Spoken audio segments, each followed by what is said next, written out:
விருச்சிக ராசி அன்பர்களே, தன்னுடைய வழி தோன்றலில் தன்னுடைய தாய் பெயரில் ஒரு புது தொழில் தொடக்கலாம். மனைவி பெயரிலும் தொடங்கினும் அது நன்மையே. 9 கூடியவர் 10 இருப்பதும் 10 கூடிய 9 இருந்து பரிவர்த்தனை யோகம் என்பர்.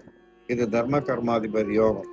முன்னமே குலதெய்வத்திற்கோ அல்லது இஷ்ட தெய்வத்திற்கோ வேண்டுதல் வைத்திருப்பின் ஒரு கோயில் நிர்மாணம் அல்லது கோயில் புனரமைப்பு அல்லது கோயிலில் சிறு சிறு உழவரா பணிகள் செய்ய எத்தனித்திருந்தால் அதன் மூலம் நன்மை கிட்டும்.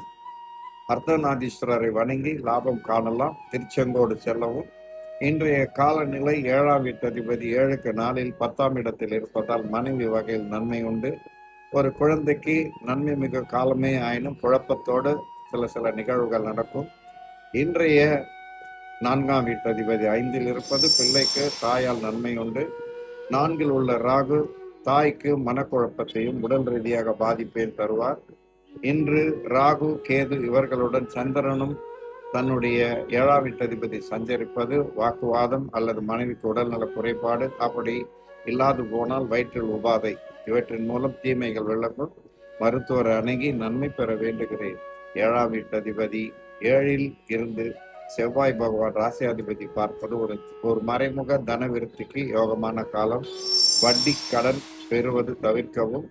2 கூடியவர் 9ல் இருப்பது போதிய அளவு வருவாய் வரும். அதன் மூலம் அதை சரிகட்டி இல்லறத்தை நடத்தி செல்ல வேண்டுகிறேன். ஒரு கடன் கொடுத்து இன்னொரு கடன் வாங்கும் காலமாக இருப்பதால் கவனம் தேவை. யாருக்கும் முன்கையெழுத்திட வேண்டாம். தன பரிமாற்றமும் வேண்டாம்.